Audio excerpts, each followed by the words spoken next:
What's up, guys? Hope you're all doing good. Let me just check this is working everywhere. So we are working on the website. Let's check Twitch. Twitch is working. See if we can get... Okay, we're working everywhere. What is up, everybody? Hope you're doing good. In this live stream, we will be researching the fight between Mackenzie Dern and Marina Rodriguez, the main event of this week's UFC Fight Night card. So hope you're all doing good, guys. Just want to let everyone know that's watching this. This is a live stream research session, so if you're watching this on YouTube after the fact, there's always some people in the comments that are like, where are the timestamps? There's no timestamps just because I don't know what we're going to discover in this video. This is a live stream where we're all researching this main event fight together just by studying the recent fights of both Mackenzie Dern and Marina Rodriguez all at the same time together. So that is what we're going to be doing in this one. So hey, what's up, Anthony? Good to see you, mate. What's up, Marley? What's up, everybody? What's up, Chan? What's up, Frozen? What's up, Hilts? So hopefully, man, we can dig up a bet on this fight. This card, I'll be completely honest, man, this is one of the worst cards I've ever seen for betting. It's horrendous. It's so bad. You can see there's 10 fights this weekend, and out of the 10 fights, 1, 2, 3, 4, 5, 6, 7, 8, 9, 10. Yeah, pretty much 9 of the 10 fights this weekend feature heavy favourites, which means it's always a difficult environment for betting. But hopefully we'll be able to dig something up on this Mackenzie Dern versus Marina Rodriguez fight. So, going into this one, this is like one of those old school UFC 1 type matchups, right? Where you've got two hyper specialized fighters. Mackenzie Dern has got a base in Brazilian Jiu-Jitsu, super high level Brazilian Jiu-Jitsu practitioner, and isn't particularly good at anything else. But we know if she can get the fight to the ground, Rodriguez hasn't got a chance. Rodriguez, if she goes to the ground with Dern, probably not going to be able to survive for more than a few minutes without getting submitted. On the flip side, Marina Rodriguez is highly specialized in Muay Thai, and if the fight stays standing, it's going to be very difficult for Mackenzie Dern to avoid getting knocked out because of how bad Mackenzie Dern is defensively. So, in many ways, this is a very straightforward fight. We're just trying to establish, what the probability is Mackenzie Dern's going to be able to get this fight to the ground, because we know if she can't, she's screwed. But obviously that doesn't necessarily mean we're going to find a bet on this one, because maybe the answer to that question is a little bit ambiguous. Maybe it's going to be difficult to determine whether or not Dern's going to be able to get this fight to the ground. Maybe the odds are roughly where they should be. So we'll start off by taking a look at the odds on this one. So average available odds on Dern at the moment is around 1.60, which is going to be minus 167 for an implied probability of 63%.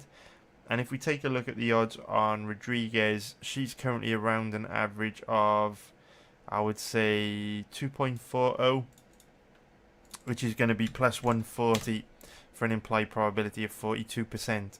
So in the eyes of the bookies, this one's roughly 60-40 in favour of Dern, which is interesting. So I think it should be 60-40 the other way round. Just working from memory, I think there might be a bit of value on Rodriguez here, purely because even though Rodriguez is extremely bad on the ground, Mackenzie Dern lacks, from memory, the offensive wrestling to get her down. I know Rodriguez's takedown offense is awful, but fights start standing. From what I can recall, Dern is just not effective at getting fights to the ground at all. So I think that's the first thing we should probably take a look at. I think this fight's really going to come down to what Dern's offensive wrestling looks like.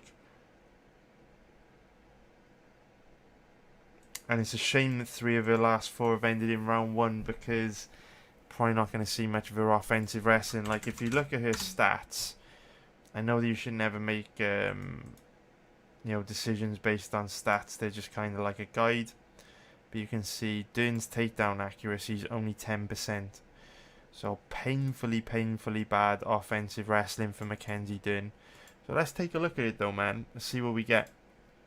So the first fight that we'll start off by taking a look at will be Nina Nunes against Mackenzie Dern, and we will see what this fight is showing us. So the way this will work is I'll drop the link for this fight into the live chats, and then you can sync it up for me and we can all watch this together. So let's get this going, guys. Sync it up for me. Just a short one. Sync it up. Sync it up, guys.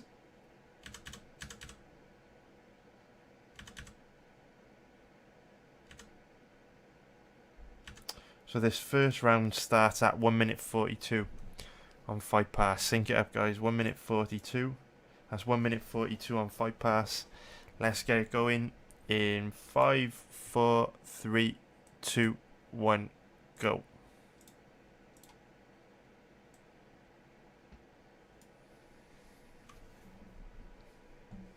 So obviously we're looking for any offensive wrestling that Mackenzie Dern shows us here. And you can see, I think this is what is potentially going to get her into a lot of trouble against Rodriguez. You know, Dern's strategy of getting fights to the ground is literally to just kind of windmill. Wow. Yeah, those takedown entries come way too high up above Rodriguez's hips. I mean, Dern's strategy really is to just windmill forward, like close your eyes and just fucking windmill forward to close the distance and get in tight to your opponent. But obviously, that could get you into a lot of trouble against someone like Marina Rodriguez, who is going to be able to punish her in ways, you know, past opponents probably haven't been able to punish her. And look at how reckless she is here. So this is why I kind of lean towards Rodriguez. You know, again, Dern's takedown entry comes way too high up above Nina Nunes' hips, and I mean, look at how comfortable Nunes is here. But actually, it's a nice deep single leg. Wow, nice inside trip there from Dern. That's a side of her offensive wrestling we haven't seen before.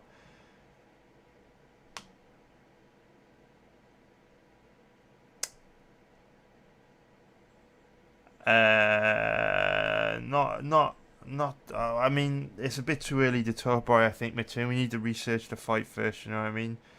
Before we can start talking about enders and stuff. But what we are seeing here is Dern super reckless on the feet.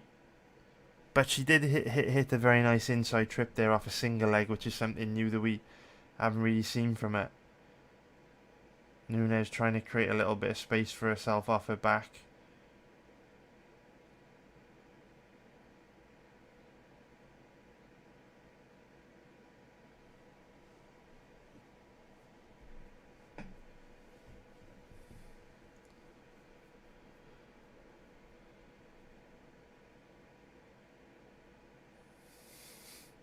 Has been a death sentence going to the ground with Dern for pretty much everyone she's fought. And we know Rodriguez very, very low level on the ground. So with how easily Spars was able to hold Rodriguez down, cause her big trouble on the ground, I have to imagine it's going to be very difficult for Rodriguez to survive if Dern gets his fight to the ground and has a few minutes to work.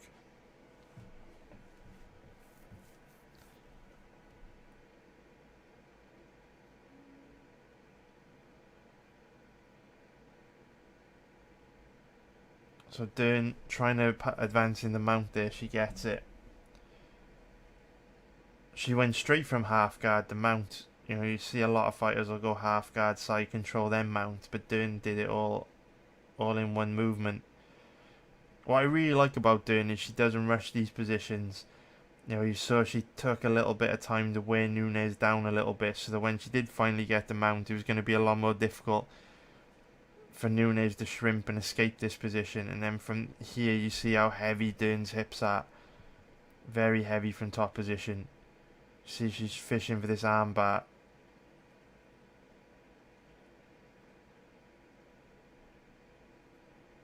Trying to isolate that arm. Nunes trying to defend, but it's so difficult, man. Dern is a special fighter if she can get the fight to the ground. So difficult to stop her jiu-jitsu. Here she goes.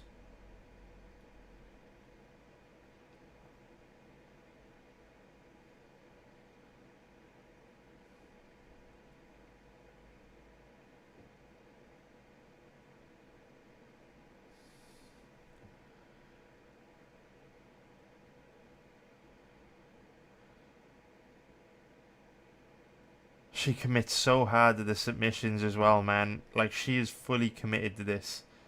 She's not interested in winning this round. She's interested in ripping your arm off.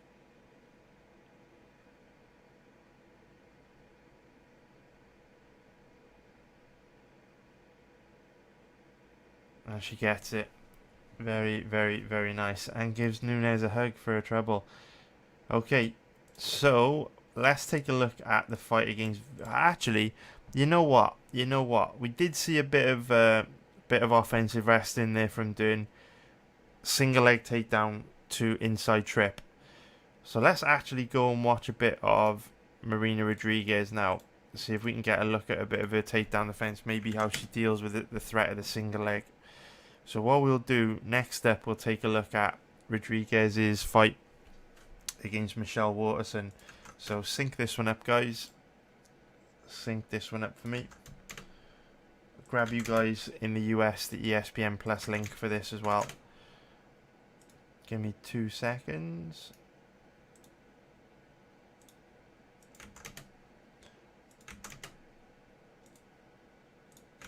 There we go. There we go, guys. Alright, so next up, sync up the first round of this for me. While you do that, we'll quickly fly through the tail of the tape for this one. Even though I don't think there's anything too major aside from Rodriguez's age.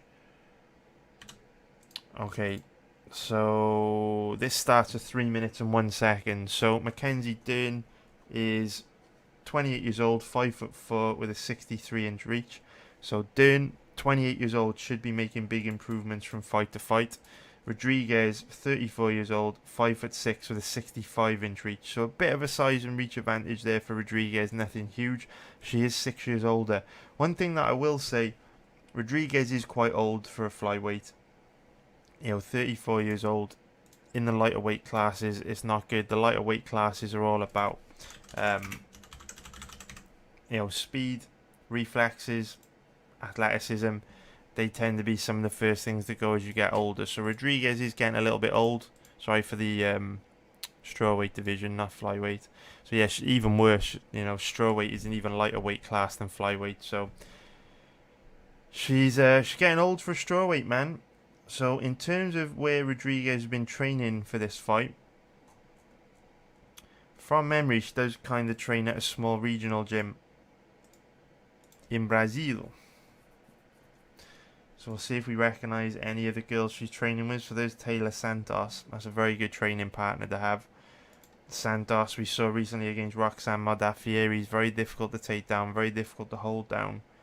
There she is with Santos again, which I like a lot. Very nice. So it looks like Rodriguez trains at a small regional gym in Brazil, but does train with Taylor Santos, which is a very good training partner. Santos is, of course, a flyweight. As for Mackenzie Dern, there she is in Jason Perillo's gym in California by the look of it. I think this is like called the RVCA gym or something like that. But anyway, Jason Perillo runs it. It's the camp that Michael Bisping won a world title at. Rafael Dos Anjos won a world title at. Cyborg trains there. Luke Rockhold for a while trained there. So not tons of training pictures, but I do recognise this background as being Perillo's gym. Oh, there she is with Perillo. There is the man himself. Every time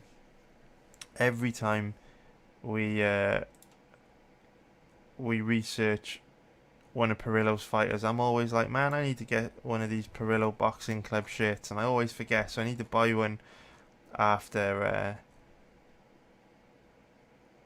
after we're done with this stream. Perillo, of course, is absolute legend, man.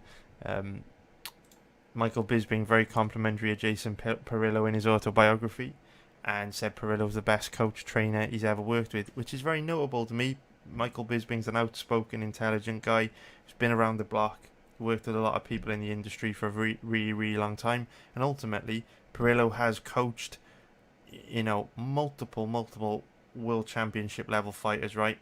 He helped Tito Ortiz get to the top of the UFC.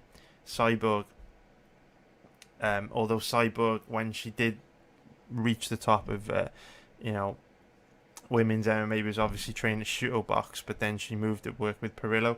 He helped coach Bisping to the top of the game, helped coach RDA to the top of the game. Luke Rockhold obviously went there after the fact, after he'd won the title, but Mackenzie Dern's going to be potentially making some big improvements from fight to fight under Perillo, so we got to factor that in. I do think Perillo's one of the best coaches in MMA. So, that's about it for X Factors, I think. Let's get into this next fight then, which is going to be Rodriguez versus Waterson. Let's get it going in 5, 4, 3, 2, 1, go. So, very, very impressed with that deep single leg entry from Mackenzie Dern, and hit that inside trip to get Nina Nunes to the ground. In many ways, Nunes' style is very similar to Rodriguez, very kicks-based heavy style of fighting. I know that Nunes' style is based in Taekwondo, and Rodriguez' style is based in Muay Thai, but both girls have very kicks-heavy styles of striking, and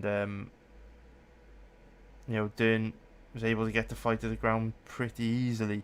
What I would say about Dern, my two big issues with her, which were highlighted in that short Nunes fight. First issue being, I know she got in on that deep single leg, but most of her takedown entries do come above hip height, which is an issue against someone like Rodriguez, because Rodriguez is going to be strong. She's going to have good balance because she's got that base in Muay Thai. She's going to have strong hips, strong core, good balance. So usually to get someone down like Rodriguez, you've got to get in on their legs.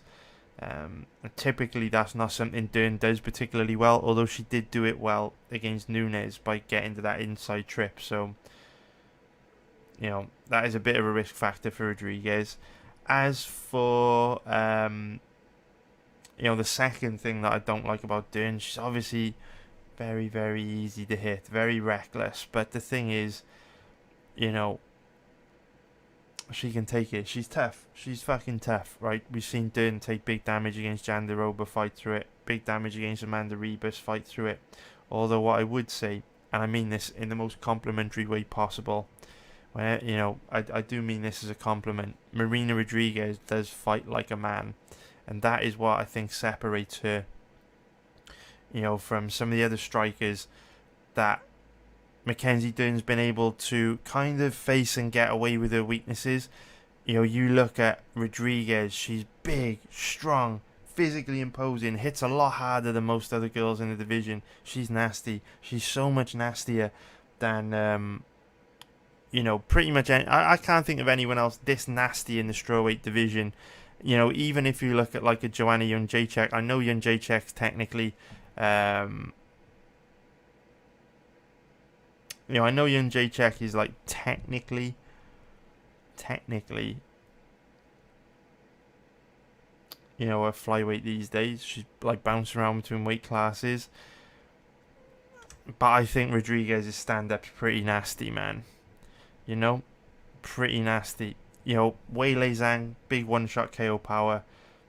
Rose Namajunas, lightning fast counters that if she catches you with a shot you don't see coming, she's going to put you away. But in terms of like raw nastiness and raw power, Rodriguez can really fucking hurt you with every single thing that she throws. So I feel she perhaps has the weapons to like punish Dern in ways Dern hasn't been punished before. That's what I'm saying, right, Mater, mate? There's a big difference between like walking forward, blocking punches with your face against a Brazilian Jiu-Jitsu practitioner like Virna Jandiroba, and then doing it against Marina Rodriguez. And the thing is, we know that Dern is tough, we know that she is persistent, we know she can take a shot, but the issue is If you keep getting lit up standing, you keep taking a lot of damage standing, that's going to affect your confidence, and it's going to become harder and harder and harder and harder to keep coming forward, taking that kind of damage. And there you kind of see my first concern for Mackenzie Dern in this fight. Notice there how Waterson, in an effort to try and alleviate the pressure that Rodriguez is putting on her, shot a takedown there. But before she even got near the legs and hips of Rodriguez had cleared her hips and then lights Waterson up with a combination to deter Waterson from coming forward and then get into that takedown again. So that's the big issue, right? We know that Dern struggles to get in on the hips and the legs of her opponent. You know, even against Nunes, she had to get to the clinch first and then worked for that single leg. The problem with Rodriguez is because she's got that base in Muay Thai, it's going to be very difficult for Dern to get to the clinch in the first place because Rodriguez is so strong in the upper body. She can use her striking in reverse to read when Mackenzie Dern is going to come forward. And so it's going to be much harder for someone like Dern to get to the clinch. And what we're really seeing there from Rodriguez is every time you try and take her down, she punishes you for it. So sync up round 2 for me now, guys, which starts at 9 minutes and 13 seconds. Sync it up, guys. 9 minutes and 13 seconds. 9 minutes, 13 seconds. What's up, early mornings, mate? Good to see you.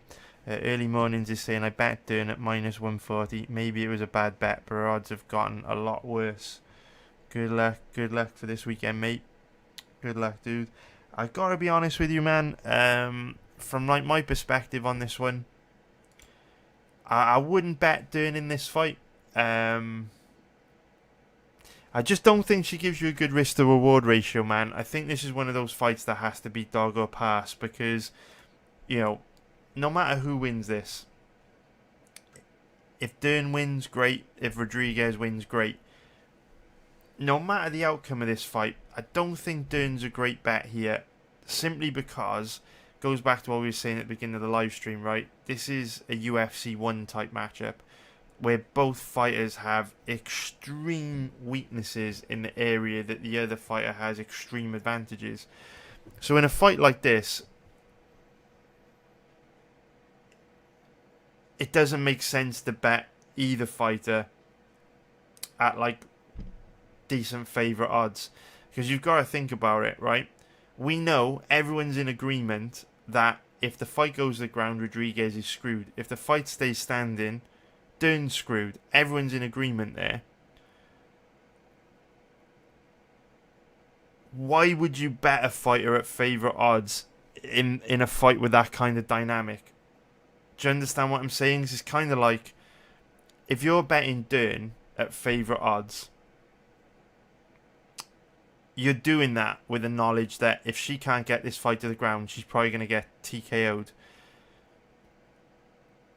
You're much better off betting Rodriguez, because if you do bet Rodriguez, even if she loses, even if she does get taken down and submitted, at least you're getting a better risk to reward ratio, because, you know, for every $100 you bet on Mackenzie Dern, you're only getting 60 back. For every $100 you bet on Marina Rodriguez, you're getting $140 back. But there's extreme risk with both girls, right? So if you really want to bet this fight, you're much better off taking that extreme risk on Rodriguez, but if she does win, getting a much bigger payout. That's the way I would look at this fight. I really wouldn't bet Mackenzie Dern here. I love Mackenzie Dern. She's brilliant. I think she's amazing. I've made so much money betting Mackenzie Dern. You want to talk about Mackenzie Dern? Let's take a look at how many times I've bet Mackenzie Dern. I've bet Mackenzie Dern a lot. I've bet Mackenzie Dern a lot. Let's see. You know, we've bet Mackenzie Dern to beat Randa Marcos and Verna Jandiroba.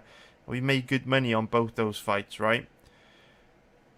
Problem is, man, you gotta know when to hold them, know when to fold them, and this might be one of those fucking situations when you gotta fold them. You know what I'm saying? If you want to bet this fight, I think this is dog or pass. I can tell you that. I'm not interested in betting Dern here. But we'll see if Rodriguez is going to be worth a bet. Okay. Anthony Kerwan is saying, if they fight 100 times at those odds, I bet you that you get a return betting Rodriguez and lose money betting Dern. That's a really good way of putting it, man. That is a really good way of putting it. Kerwin, dude, I agree with you. Yeah, that's what I'm trying to say. You said it in a much better way, Kerwin. You said it in a much better, concise way, mate. That's a really good way of putting it. So Aldo Estrada is saying, are an open Panini boxes more valuable in the future than actually opening a map? I mean, that's like an impossible question to answer, right? Because if there's like an amazing card in the boxes, then the answer would be no. Do you know what I mean? Like if you have a like, obviously if you have like a box of, you know, UFC Prism first year debut edition, the value of that box is going to steadily increase in time. But if you opened that box up and it had like a, you know, 1 of 10 gold Kimeev as an example, I think there's one for sale on eBay at the moment that I saw last night when I was looking around. There we go. Obviously, it probably won't sell for 35 grand, but it's listed for 35 grand. So the point I'm trying to make is, sealed box of UFC Prism probably costs like $1,400, $1,500 now. In time, slowly creep up in price, right? But is one box ever going to be worth $35,000? I don't know. Maybe if you wait long enough, maybe. Maybe, but yeah, I think if you want like I think if you want to be safe, keep the boxes sealed, and then in time they'll go up. If you want to be really safe, but then if you want to gamble and try and earn a lot, you gotta crack it open, see if there's any monster cards inside. You know what I mean? So yeah, it's an impossible question to answer, man. It just depends. You know, to answer your question, it depends what's in the box, and the only way you find out what's in the box is by opening it, and then there may be nothing in it. Which, you know, last week we did a box break on UFC Select. You know, that box cost me $1,000. We opened it up, and the entire box was terrible. Like there wasn't a single valuable card in it. So that should have kept it sealed, but the only way you know that is by opening it up, right? If I hadn't have opened it up, I would have been like, oh, I wonder if there's something amazing inside. George Parkin is saying, hi, also, did you get my message about the Rockhold fight? I don't think I did, man. Let me know where you sent it, dude. I guess sent like messages in lots of different places, like Instagram, Twitter, YouTube, through the website, emails. It can be difficult to keep track of everything, so just let me know, dude.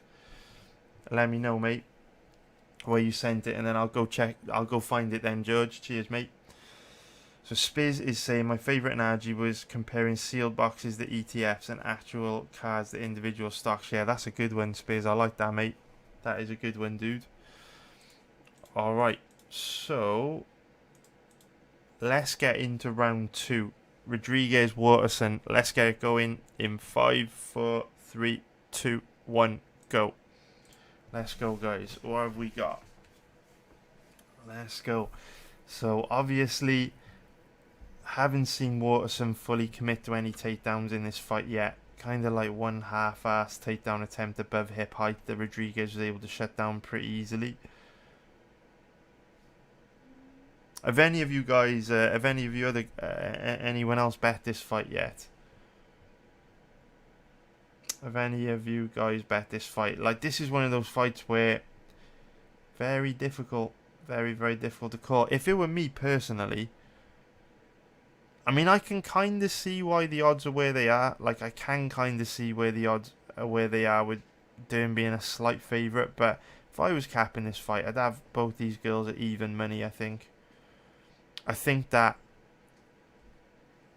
with how bad Rodriguez has looked on the ground in her fights against like Carla Esparza, it's had a bit of an influence in the odds where, you know, people are thinking Dern only needs one takedown in 25 minutes and this is over, and they're right, but they may be overlooking the fact that Dern's offensive wrestling is nowhere near the level of Carla Esparza's. That might be like the area where people are overlooking things a little bit, you know.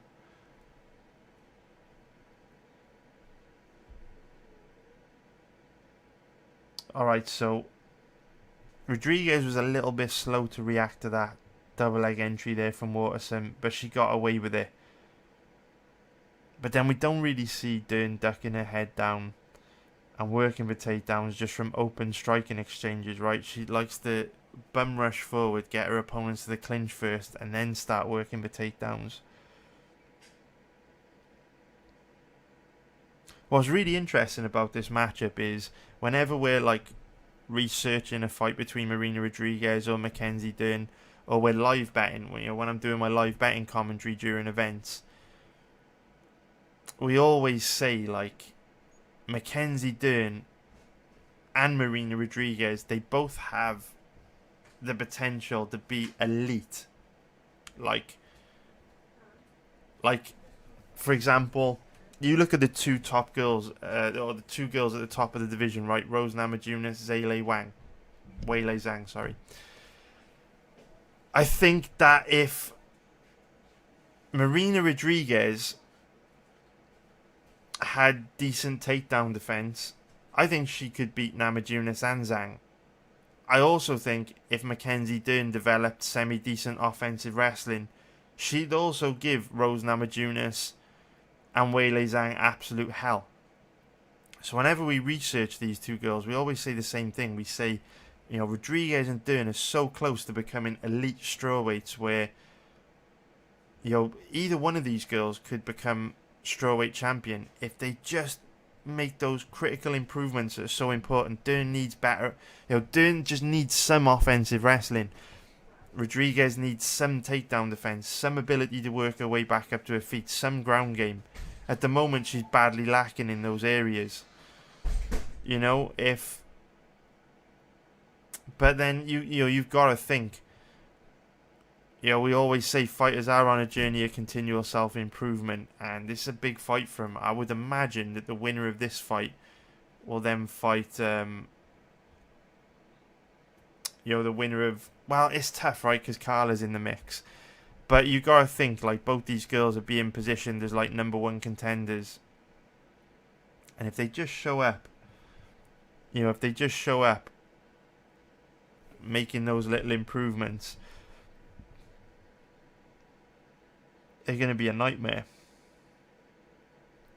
But we always say this, and they never quite improve as much as we would have hoped. Yeah, that one's tough, Hilt. It is tough because Esparza, from memory, uses reactive double leg takedowns to get the fight to the ground, whereas, Dern just doesn't shoot takedowns like that, man. So it is tough. Again, Rodriguez a little bit slow to react to Waterson getting in on that single leg there. So what I've seen in Rodriguez at times here is a good ability to read the takedown entries of Waterson, but on the other hand, a little bit slow to react. But what is very notable to me is every time Waterson tries to take Rodriguez down, Rodriguez then deters Waterson by doing this, assaulting her standing. Alright, sync up round 3 for me now, boys. So round 3 starts in 15 minutes and 28 seconds. That's 15 minutes 28. 15 minutes 28. Sync it up, guys. 15 minutes 28. George Parkin is saying that Luke Rockhold is 6-4 to beat Strickland. I believe this is enormous value. I was just wondering what your take is. Do you know what, George? This may make me sound like a dick, but what I always say to guys in my community is it's not smart for us to talk about fights like Strickland versus Rockhold this far in advance of them taking place. It's fucking random. Sorry, boys. My wife is playing games in the background. They're trying to wind me up. What I always say to guys in my community is it's not smart for us to talk about fights like Luke Rockhold or Sean Strickland this far in advance because liquidity is going to be really, really low on a fight like that at the moment, which means if we start talking about one of these guys being a really good bet, it's not going to take much money to destroy the odds on that guy. So say we're like, oh yeah, Luke Rockhold's a great bet in that fight. The problem is, it would only take like a few $100s to move the odds on Rockhold at this stage this far out from the fight actually taking place. So I just prefer not to talk about fights until fight week, when liquidity is built up a bit, and then the liquidity is in place to actually bet these fighters without us destroying the odds. Now you see some people betting fighters like 2, 3, 4 weeks in advance. That's just pointless to me, and it is a sign that they're a very small time better, because obviously, until fight week you can't really get decent amounts of money down on a fighter. Max bet limits are low, liquidity is low, so if you're betting like 2, 3, 4 weeks out from a fight, you're only able to get like a few hundred in on a fighter max. So you gotta wait, until fight week. Yeah, we'll get into it a little bit closer to the time of that event, man. Early prediction so BP is asking for an early prediction. Jan or Glover? Leaning Jan. Yeah, me too, mate. Me too. I've been very critical of Jan, dude, but I do think that's a good fight for Blachowicz. I do think that's a real good fight for Blachowicz, mate. Anthony Kerwan is saying negative on bet so far. I'm leaning Rodriguez at these odds, but might because I think Kerwan's saying he's thinking about betting Rodriguez because he thinks the odds should be 2.0 for Rodriguez, which is plus 100. USC Fanatic is saying just waiting. You watch fourth round. Will be interesting what you will think about it after betting Marina. Nice one, George. Cheers, dude. Mark Gottlieb is saying Dern, yes, Rodriguez. No, not sure what that means. Anyway, boys, let's get this next round going. Round 3, sync it up, get it going in 5, 4, 3, 2, 1, go. So, UFC Fanatic is telling us that something interesting happens in round 4 here. So we're almost there. Interested to see what happens in round 4. Like I say, Rodriguez is definitely slow to react to these takedown entries. Or some of them. So Waterson gets the body lock here. And now we're seeing Rodriguez demonstrate the same weakness we talked about with Antonina Shevchenko last week, where you see how Rodriguez's legs are very, very close together. When your legs are close together like that in this position, it's a lot easier to upset your balance. I always use the example of like a ski. If you think about skis, they've got a wide surface area for a reason, right? To distribute your weight more evenly. Or if skis were a lot shorter, you would just topple over when you're trying to ski down a mountain because your weight isn't distributed evenly. It's the same with takedown offense. You should use your legs to create a really wide base against the cage, because then it's a lot harder to upset your balance when your opponent starts trying to work for takedowns on the legs and hips.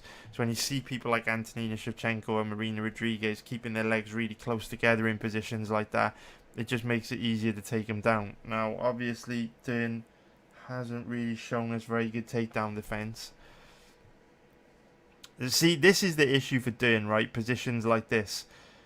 Like, for all of Waterson's weaknesses, she does have a lifetime of training karate under her belt. So, she's not going to panic in positions like that. Even though positions like that aren't good for her, she's taking damage. She's going to know how to cover up. She's going to know how to move. She's going to know how to kind of ride with the shots to take the sting off him. Whereas when you look at someone like Mackenzie Dern, she doesn't have that. So when Rodriguez is going to trap someone like Dern in a bad position and start wailing on him, it's one of those things where, is Dern going to be able to fight through that? I don't think she is. She's probably going to get TKO'd. What I will also say, guys, as soon as this live stream is done, I'm going to head on over to Twitch and research the fight between Tyson Fury and Deontay Wilder. Now, I can't live stream that on YouTube because the copyright algorithm is way too aggressive, because there's the past fights of Wilder and Fury are on YouTube, so we want to watch them. So we can all watch the fights together on YouTube, over on Twitch, ironically, and then we can we'll research Tyson Fury, Deontay Wilder if you guys want. So yeah, man, head on over to Twitch and we'll research Twitch or my website. I'll post a link to my website in YouTube. So if you want to research Deontay Wilder, Tyson Fury with me, head on over to my website or Twitch. I'll put in. There's my link for Twitch as well, but you can find links to both in the description below on YouTube. So yeah, straight after this ends, we're going to be researching Fury versus Wilder, because with a lack of interest in with a lack of interest in UFC fights this weekend, why not, right? Maybe we can dig up a bet on the boxing instead. Of course, we do have football later on tonight, boys. I will be live betting Italy versus Spain, the Nations League semi-final tonight. And we got the other semi-final tomorrow, Belgium versus France. And then the winners of both games play each other in the final next week. So we'll be live betting football tonight as well. So if you're a member of my website, chill out in the VIP chat room tonight. And any bets I find, I'll drop in the VIP chat. Been killing it on football, so hopefully we can keep it going tonight. Although I will be very cautious with tonight's game. Internationals can be a little bit tricky to bet. It's kind of difficult to gauge form and stuff like that on internationals because teams don't play regularly. It's also difficult to kind of gauge the players' motivation in international games. However, this is a kind of a major tournament they're playing in, the Nations League. So it will be worth betting tonight and tomorrow's game. And we'll see what we can do. But this certainly, I will not feel as comfortable or confident betting tonight and tomorrow's game as I will betting club level football. So yeah, head on over into the VIP chat later on, boys. But it won't be as good. It probably won't be as good as when we do club level football. Alright, boys, so let's get into round 4 now. So round 4 starts at 21 minutes and 40 seconds. 21 minutes and 40 seconds, guys. 21 minutes and 40 seconds. Nick, I never ever pre-bet football, mate, ever. I always live bet football. The way I look at it, there's no real need to ever pre-bet football, because in football, this is a big answer. I want to try and keep it as short as possible, but basically, there's no need to ever pre-bet football, because football is not like UFC live betting. So in UFC live betting, the odds very much react to what is happening in the fight. So when fighter starts to take control of the fight, the odds decline. If someone gets a takedown, the odds decline, become suspended. They're very reactive to what's happening in the action. With football, they only react to goals. But when the game is tied, which it almost always is, like in the first 5, 10, 15, 20 minutes of a game, right, the odds won't move from what they are pre-game.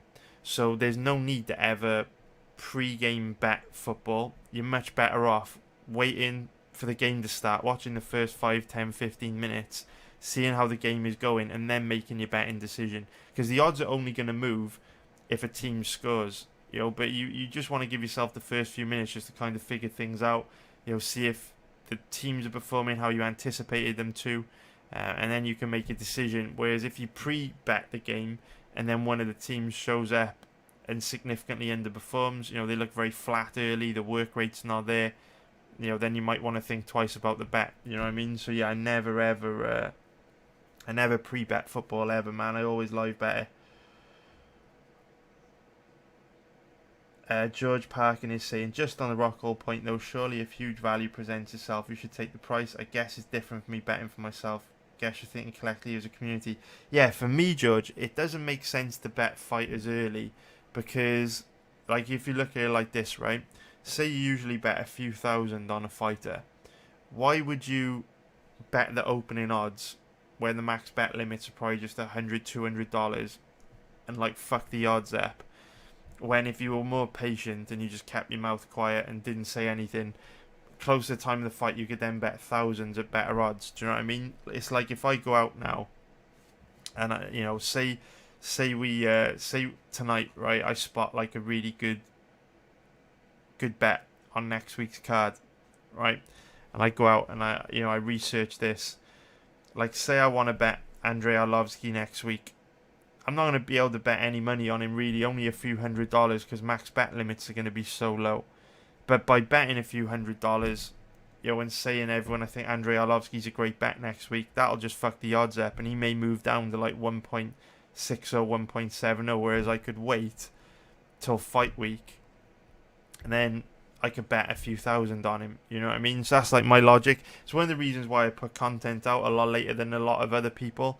I think a lot of other people are just focused on picks, and all I care about is money. I'll be perfectly honest with you. I'm just focused on trying to make as much money from the time I spend researching these fights as humanly possible. So I'm not thinking about getting picks out early, getting content out early.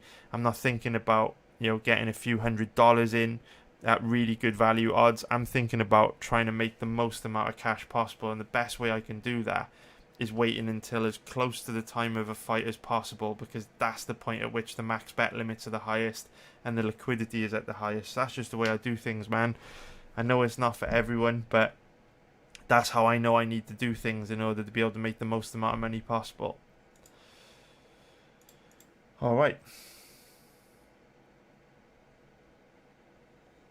What have we got? Alright, so Hilt is saying, I think the Marina has an advantage that she has gone 5 rounds and Dern never has, but I don't know if it's relevant advantage, because if this fight gets to 4th, 5th, it's because Dern has not been able to get the fight on the ground, and that means she is likely losing a striking battle anyway. Maybe something to consider for a potential underbet. Alright boys, let's get this next one going. Sync it up. This starts in 21 minutes 40 seconds. This is the interesting round 4 the MMA Fanatic was telling us about. So let's get it going in 5, 4, 3, 2, 1, go. Let's go, guys. Let's go.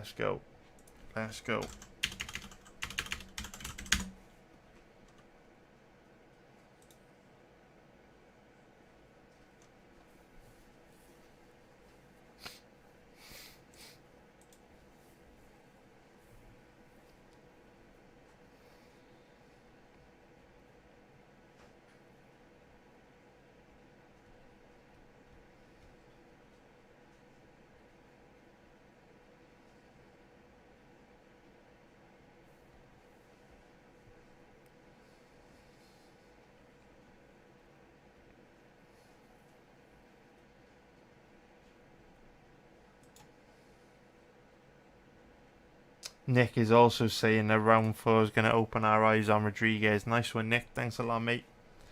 Interested to see what happens on this, man. A few people have mentioned round 4.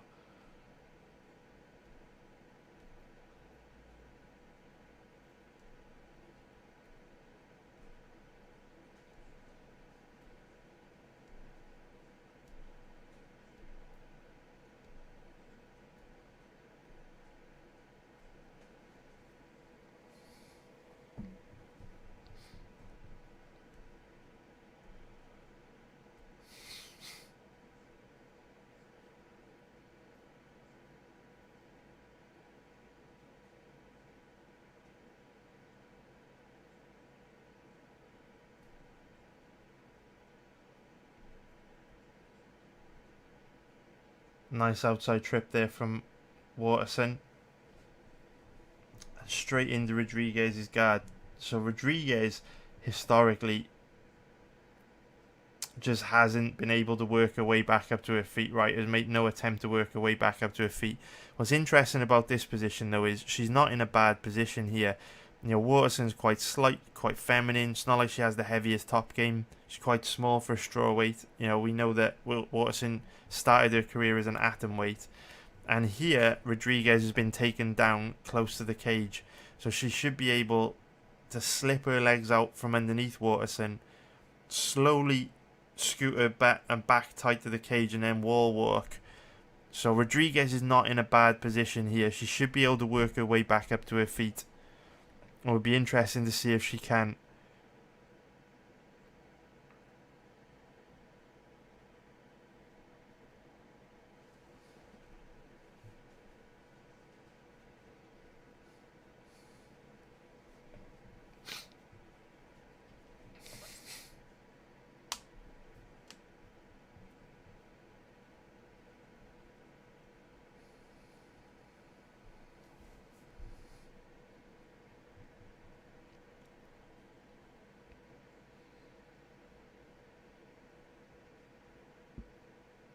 So Waterson just chipping away at Rodriguez in half guard. Now what is a little bit concerning here is instead of Rodriguez trying to wall walk, she's trying to kick off the cage to create enough space to explode back up to her feet, which isn't the correct thing to do in this position, because by kicking off the cage, she risks moving herself further away from the cage, which would then enable Waterson to kind of create a barrier between Rodriguez and the cage, right? Notice how Rodriguez is starting to sneak that right arm around the back of Rodriguez, which is going to make it a lot more difficult for Rodriguez to get her back tight to the cage to wall walk.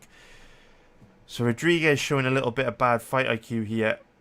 You know, if you think about Jared Gordon last week against Joe Selecki, right? That was like a fucking masterclass in how to use the cage to safely work your way back up to your feet. You know, notice how Gordon knew the Selecki wanted to get to his back, and so he made sure he didn't take his back away from the cage for a second, and because of that, Selecki in that second and third round really struggled to get to his back, whereas here, Rodriguez is fucking around a lot, because every time she tries to kick off the cage to create a scramble to pop back up to her feet, she exposes her back. Like you can see here, look at how much space there is now between her back and the cage.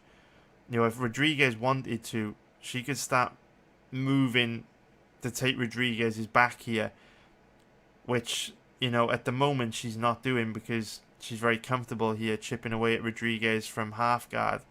But we know that someone like Dern is going to be fishing for back control, looking for that rear naked choke.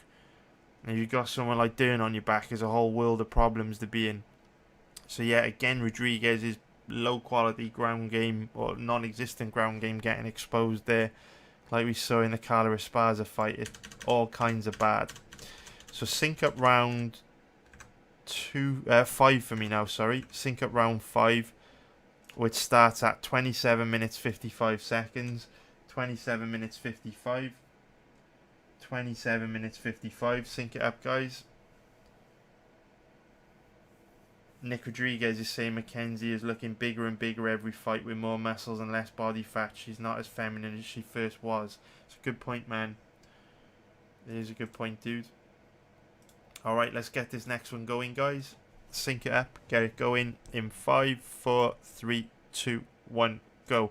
So after this, we'll check out Mackenzie Dern's fight against Virna Jandiroba. And that should give us another look at, you know, the level of Mackenzie Dern's offensive wrestling. From memory, it looked very, very bad. But, as we know, it doesn't take much to get Rodriguez to the ground.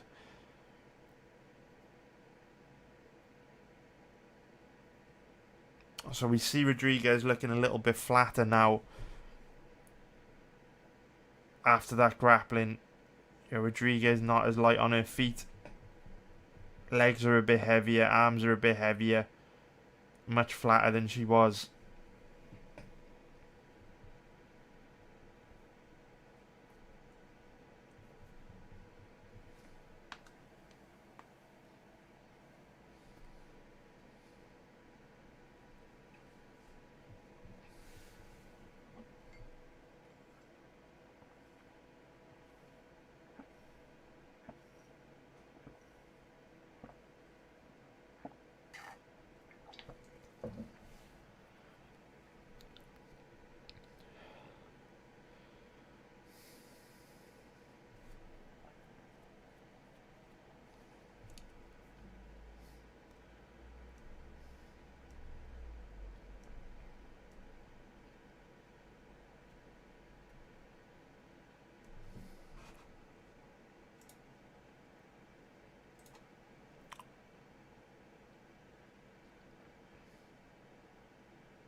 So it'll be interesting to see if Waterson commits hard to another takedown in this round. Like, Waterson was looking a little bit tired before that 4th round, but she seems much fresher here. She's moving a lot better in round 5.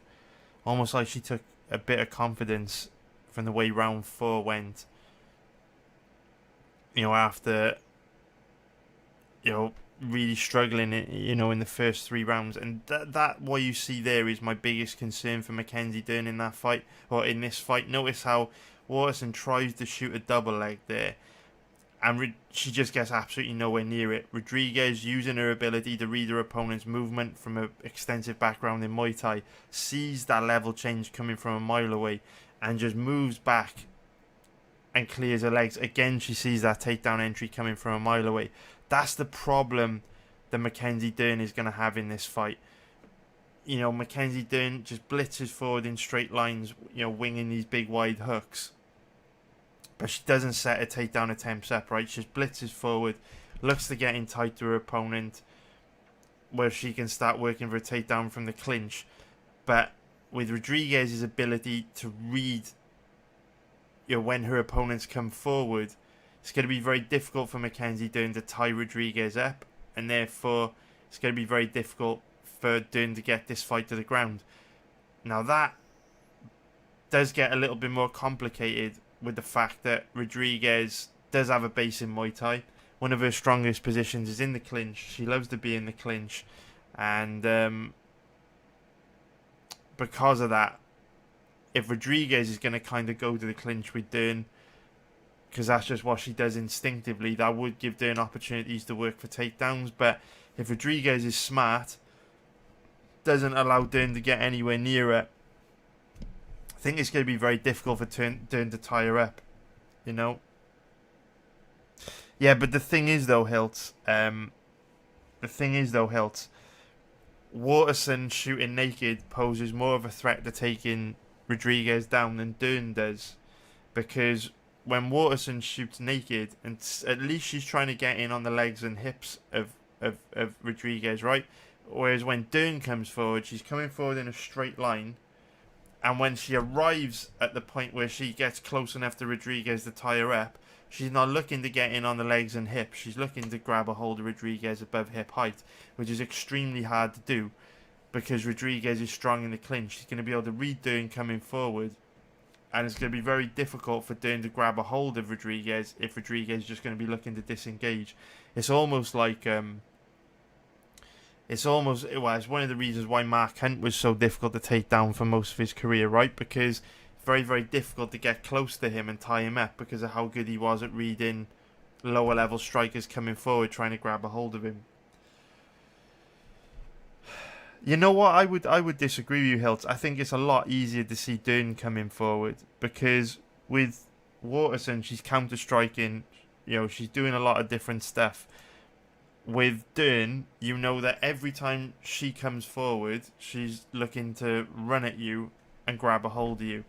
I think Dern is a lot easier. I think Dern is a lot more predictable than Waterson, because if you look at Waterson, for the most part, the vast majority of this fight has been striking. Right, Waterson has been on the outside, looking to circle away from Rodriguez and counter strike, and then once or twice per round, she's tried to get the fight to the ground.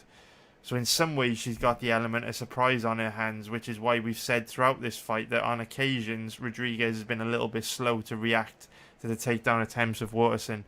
Whereas with Dern, every time Dern comes forward, she's got one thing on her mind. She wants to grab hold of you.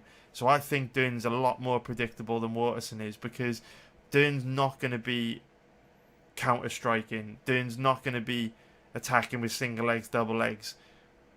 She's going to be coming forward in a straight line, looking to get to the clinch, where she can start working for a takedown, and that's it. So Rodriguez knows as soon as Dern comes forward, straight away, I just need to stop her from tying me up. That's the way I would look at it, man. I do think, I think even though Waterson doesn't pose as much of a threat to Rodriguez on the ground, I think Dern is a lot more predictable. Could be wrong, but that's just how I feel about it, and we'll probably see it now in the Jandiroba fight. So if we sync this next one up, let's get this one going, guys. We'll watch the Jandiroba fight now. Let's get it going. So Nick Rodriguez is just asking about Mackenzie Dern potentially pulling guard. The thing is, dude, in order to pull guard, you've got to get close enough to your opponent to do that, right? You still got to tie him up in some way. You still got to grab hold of him. It's not going to be easy to do. You know, I think doing rolling for legs and stuff would be a lot more effective than pulling guard. Like if you said like, you know, it's not. I don't think it's something we've really seen too much from Dern. But you know, like the crazy rolls, Imanari rolls and stuff we'd see from Tony Ferguson. I could see that working for Dern against Marina Rodriguez. But from memory, that's not something I think we've ever seen Dern do. But doesn't mean she won't do it this weekend. You know, maybe she does build that into her game plan and her skill set for this fight. Could happen. Nick Rodriguez saying Dern will use a single to take Rodriguez down. Yep, that's what she's probably going to be trying to do, right?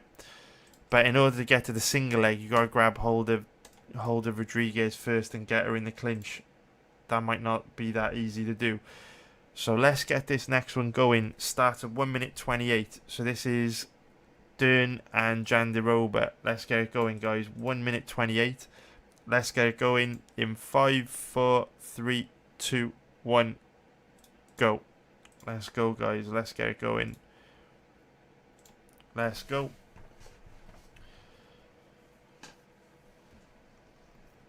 So definitely seeing what we were speaking about at the beginning of the live stream, right, where both fighters have those extreme advantages in the area the other's weak. I do think if this fight stays standing, Dern's going to get TKO'd. So this is what I mean about Dern being quite predictable. You see her here, as she comes forward, she's always very high up above her opponent's hips. And so, you know, when Dern does come forward, you just have to back up, clear your legs and get out the way. And it's going to be very difficult for her to get a hold of Rodriguez. Rodriguez has to be smart and disciplined, though. I do think a lot of these Muay Thai fighters, like we see it with Antonina Shevchenko, we see it with Jermaine Durandame, one of the big mistakes these Muay Thai fighters make is instinctively they go to the clinch with grapplers. Like, this is one of the reasons why we bet Casey O'Neill last week. Like, you see it there, right? Look at that. Dern comes forward in a straight line, windmilling, trying to close the distance to get a hold of Jandiroba. Jandiroba just circles away and runs back to center of the octagon. That's the big issue for Dern in this fight. This is why we bet Casey O'Neill last week, because we were saying, even though Casey O'Neill's not particularly effective at getting fights to the ground, their offensive wrestling's not great, Shevchenko loves to go to the clinch, which means she's going to give Casey O'Neill an opportunity to tie up with her and an opportunity to start working for takedowns. That would be my biggest concern here for Rodriguez. I think if Rodriguez is switched on, focused and smart, Dern's not going to get anywhere near her, because Dern is so predictable. Every single time she comes forward, Rodriguez knows she just needs to circle away, and then Dern's not going to be able to close the distance. She's not going to be able to grab a hold of Rodriguez.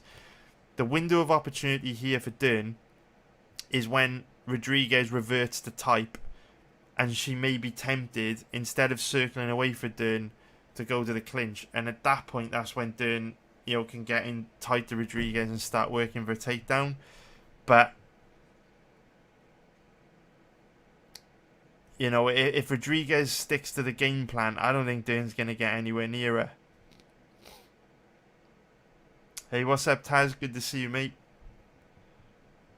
Like, Dern is just so stiff when she comes forward. Stiff, upright, rigid.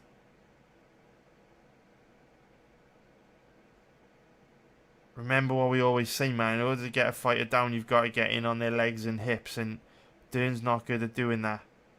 Like, look at their takedown entry. Very laboured. Comes at above hip height on Jandiroba.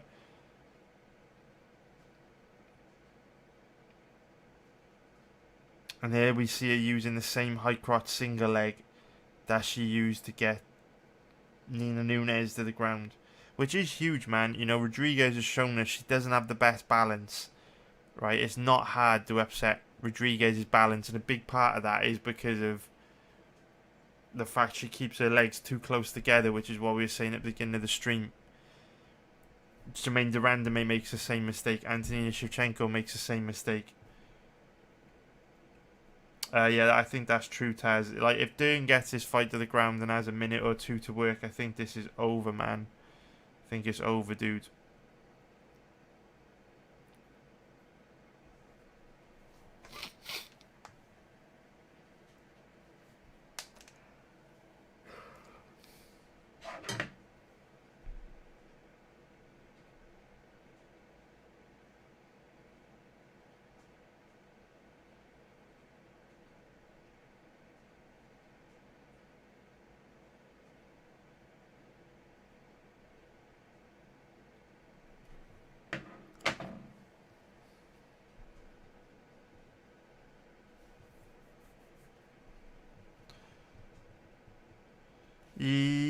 you know what, Taz? If we were to bet Rodriguez, I don't think it's going to go 25 minutes, mate. With how bad Mackenzie Dern's striking defense is, I think that if she can't get to the fight to the ground, I think she's going to get knocked out.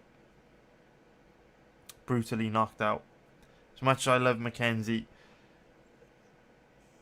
her striking defense is just not at a level where she's going to be able to survive against someone like Rodriguez for 25 minutes without taking major damage. You know, she's not going to be able to circle away from Rodriguez and counter-strike and defend herself in the same way Michelle Waterson's going to be able to. She's going to be blocking punches with her face, taking clean, hard shots. So sync up round 2 for me now, boys, which starts at 7 minutes 42. Start at 7 minutes 42. Sync it up, guys. Sync it up. 7 minutes 42 for the next round. Let's get it going. Oh, nice one, Ashwin. Cheers, Ashwin there. Thanks a lot, mate. Appreciate it, dude. Thanks, mate.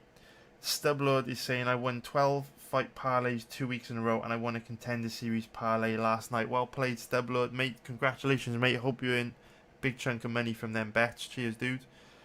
Gold Caps is saying, I hate how Dern takes her eyes off her opponent when she throws punches. Only a matter of time before she gets KO'd. Yeah, well said, Gold Caps, dude. Well said, mate. I can see Dern eating a knee from the clinch, though, after a nice whip. If the fight goes to decision, it would have to be Marina for the win, right? Yeah, I agree, man. If it does go to a decision, I just think that, you know, I don't see how Rodriguez could survive on the ground with how weak she's looked off her back against Esparza and against Waterson, because what we've seen from Dern is even if Dern can't get a submission, she inflicts big damage on the ground with ground and pound. So with Marina showing an inability to defend herself on the ground, if Dern does get her down, I just don't see how she's going to be able to defend herself, right? Dern's either going to get a stoppage through ground and pound, or she's going to get a stoppage through submission. Either way, if Dern can get the fight to the ground, it's a death sentence. You know what I mean? It is an absolute death sentence. If the fight goes to... Yeah, okay, so otherwise I say betting fight does go the distance at -210 is a good play. Nick Rodriguez saying, what is your unit, Chris? Do you mean what is my unit size, Nick? Let me know, dude, if that's what you mean. Dern, Gold Caps is saying, Dern by KO at plus 1,200 is interesting. Yeah, I do like that, mate. Although, to be fair, you know, I like it. It's a good gamble. Those are the type of prop bets that I really like. Although I would find it hard to imagine Rodriguez having a submission defense that actually stopped Dern from submitting her on the ground, you know? Pretty tricky. Alright, let's get this next one going.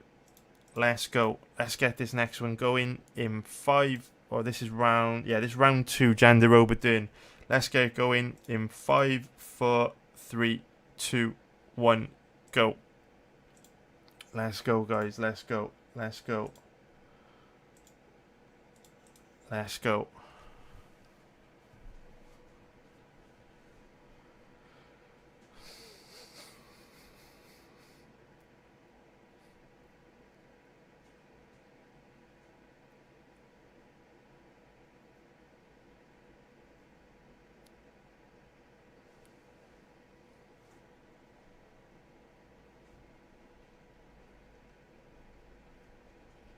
Guys, I wish you would talk about low liquidity bets on stream. It kills me. It kills me, boys. By the time this stream's over, that's not going to be 1.44 anymore. It's not going to be 1.44 anymore. I wish we could keep those kind of things quiet, man. Only because liquidity on those bets is going to be so low, man. It's going to be brutal. Those odds are going to get steamed quickly.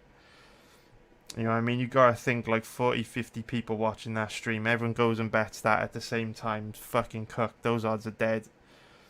So it's tricky, boys. Tricky, tricky, tricky. It doesn't take much money to move shit like that. You know what I mean? It can get destroyed very quickly. Which is a shame, man. It's just, you especially on these events. Like if it was a big fight, you know what I mean. If it was like a big title fight or something, it's cool. But on these fight night cards, man, you know, over unders, that type of thing, the odds can get decimated real quick, which is a shame. UFC betting's just not where it needs to be, which is why I love football betting so much. You know what I mean? We can talk completely openly about any football bets we want to place because the liquidity is there to absorb the bets. Huge max bet limits. If there were hundreds of us all betting the same thing at the same time, we wouldn't even put a scratch in the odds, or probably wouldn't put a scratch in the odds on most games. Whereas UFC, nightmare. You know what I mean? You get a few people all bet the same thing at the same time 2-3 days before a pretty low-key fight takes place. The odds are going to get smashed. Like we saw what happened with Nico Price last week, right? What did Nico's odds move from? Like 1.72 down to like 1.50, which I think is like minus 130 down to about minus 200.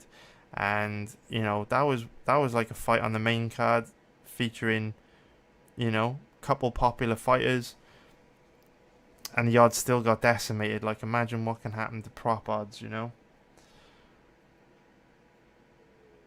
the liquidity on UFC is tough. So what we are seeing in this second round is Mackenzie Dern becoming real sloppy, real sloppy, real easy to hit. And that's a bit of a concern, right? Because she's come out the gate hard in round one, worked hard to close the distance, grab a hold of Jandiroba and get the fight to the clinch. And she's looked very aggressive in round one. She's committed really hard to coming forward, tying Jandiroba up and getting the fight into the clinch. But when she hasn't achieved that, you can see she's slowed down a lot and become a lot flatter here, to the point where now her striking defense is even worse than it was in round one. Like her striking defense is bad in round one, but she at least had like that bullish aggression about her. Now that she's starting to get tired in the second half of this fight, she's becoming a lot sloppier, a lot easier to hit, and yeah, it's not going to be good against someone like Rodriguez that we've seen still carries, a good amount of power in her hands, a lot of speed in her hands, a lot of pop in her shots, really late into a fight. You know what I mean? It's one of those things where I do think this is one of those fights where the longer it goes, the better it gets for Rodriguez, because Dern is just going to slow down and become sloppier as the fight progresses. Like we're definitely seeing that against Jandiroba, and it's not surprising really. Like if you look at Dern's record, she doesn't have that much experience going the distance. 3 of her last 4 have ended in round 1. Most of her, she's only had 12 of her 12 career fights, and most of those wins have come in round 1, But here you see the problem, right? Dern steams forward, looking to get the fight into the clinch, and just doesn't have that physical. So now she's trying to pull guard. And this is what we said earlier on to answer Nick's question, where in order to be able, in order for Dern to pull guard, she's still got to tie up with Rodriguez and get close enough to Rodriguez to pull guard.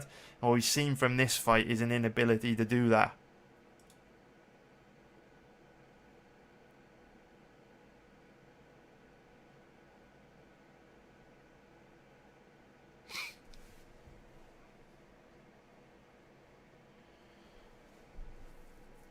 So what we'll do after this, boys, I think we'll watch one more fight, right? We'll watch one more fight. We'll watch the I think it's a good idea for us to watch a Marina Rodriguez versus Carla Esparza fight. And then after that,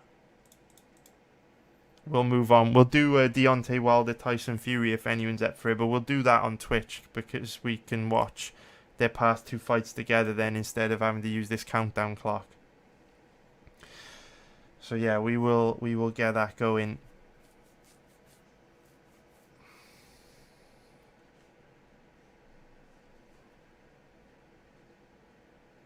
Alright, so sync up round 3 for me now, guys. Let's get round 3 going. Then we'll watch Rodriguez versus Esparza, get a closer look at Rodriguez's ground game, make a decision on this one, and then after this we'll go research Deontay Wilder, Tyson Fury on Twitch.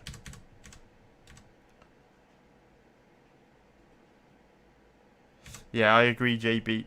I do agree, mate. It's like we said at the beginning of the live stream. It's like a classic UFC 1 type matchup, right? Where like both girls have got extreme advantages in the area that the other is weak, and you know Rodriguez has got to fight the perfect fight and not slip on any banana skins. But where it gets tricky is Dern's offensive wrestling Dern's offensive wrestling is bad anyway, but it becomes a lot less effective as the fight wears on. Like we're probably going to see in this third round, Dern looking pretty flat. We started to see it in round 2, and I just think if Rodriguez can make it through that first round, this fight becomes real hard for Dern, because she's going to become even more predictable, even flatter, even less physically imposing in the clinch. Her offensive wrestling is going to become less effective, and it becomes a bit of a nightmare fight then. So let's get this third round going. Starts in 15 minutes and 25 seconds. Let's get it going in 5, 4, 3, 2, 1, go. Let's go, let's go, let's go. Let's get it going, guys. Let's go.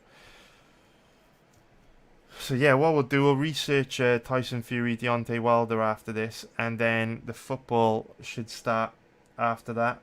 Football starts in about 1 hour 45 minutes from now. Italy versus Spain, Nations League, Nations Cup, I forget what they call it. I think it's the Nations League semi-final.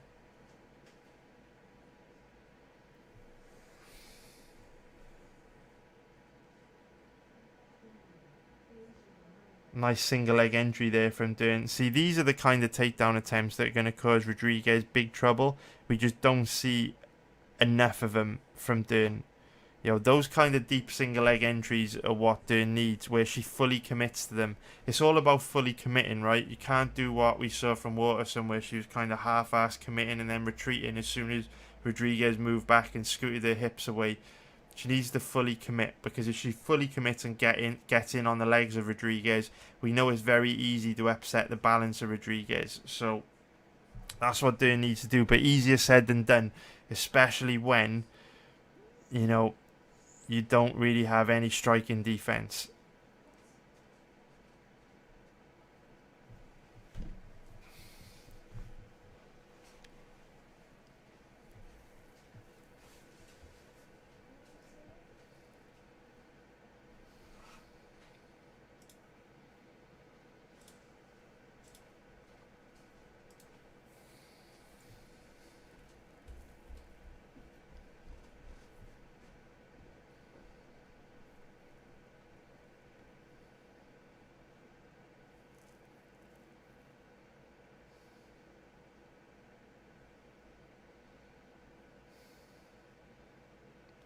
Gotta be honest, boys, like, as we wrap this session up, if you're asking me, like, how do you see this going, I have a real bad feeling that Dern is going to get brutally knocked out in this fight.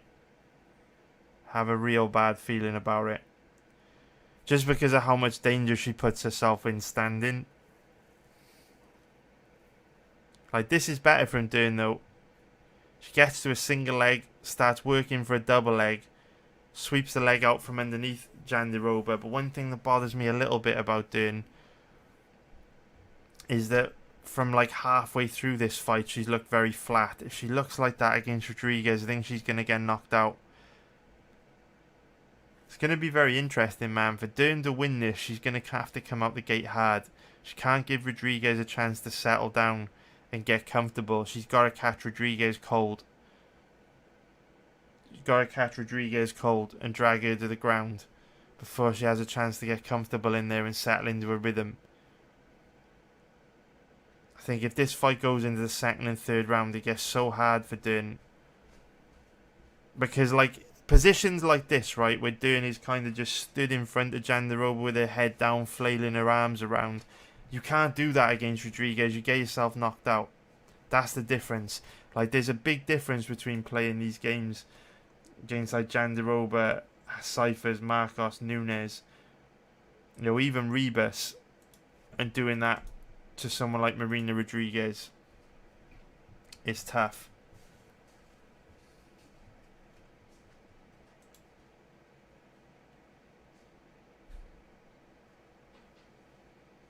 So Nick Rodriguez is just asking about my unit size. So obviously we've been talking a lot about liquidity in this live stream. Like I talk about liquidity all the time, the problems that come with liquidity and betting on MMA.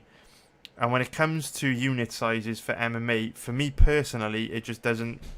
It's not really practical to use unit sizes because the way that it works in my country, like the UK, is when you start to make money on betting accounts, you grind up the money up on the betting account, you make profit on the betting account, then after a little while of making consistent profits, you get shut down.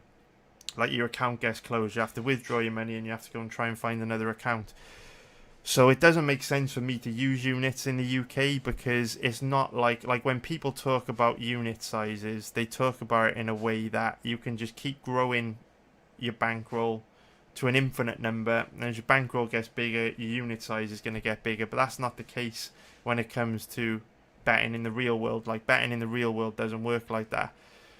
So I don't use unit sizes because I know that I can't keep growing my bankroll. It's always going to hit a ceiling where I can't go any further because of account closures. So the way that I do things is I'll have like 7 or 8 betting accounts that I'll use at any one time.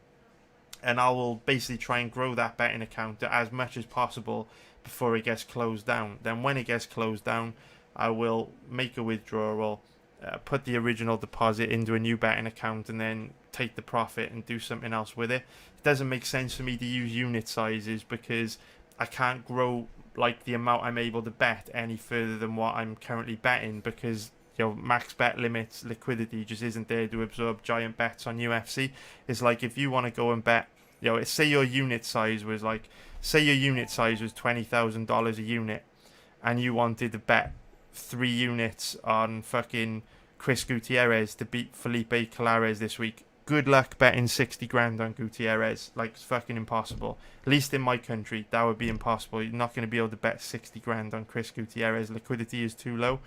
So instead I use a compound interest based style of betting where I bet very aggressively on betting accounts, grind that betting account up to as much as I possibly can before it gets closed. When the betting account gets closed, take the money, rinse, repeat all day long. And I've got a few videos on my YouTube channel which cover this topic. So if you go to YouTube and go to videos, I've got to post some more actually. I've got some recorded, just haven't had time to edit them. I've got one on Mambet X. Where's that gone? Mambet X. Okay, so there's that video which covers it. There's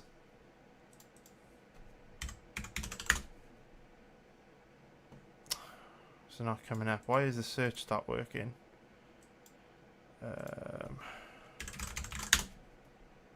Okay, there's these two as well. So if you watch those 2 videos, I kind of talk about the challenges that come with liquidity and betting UFC. So yeah, it doesn't really make sense to use unit sizes, man.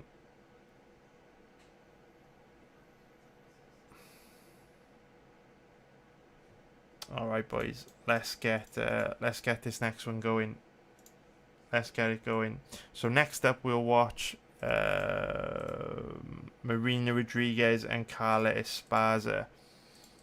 So let's get this going. Sync it up. Let's get it going, guys. Sync it up. Let's get this next one going. I'll grab the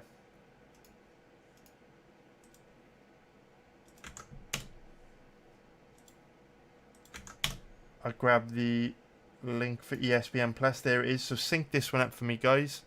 Hey, what's up, Monkey Business? Good to see you, mate. What's up, dude? Good to see you, mate. Sync it up.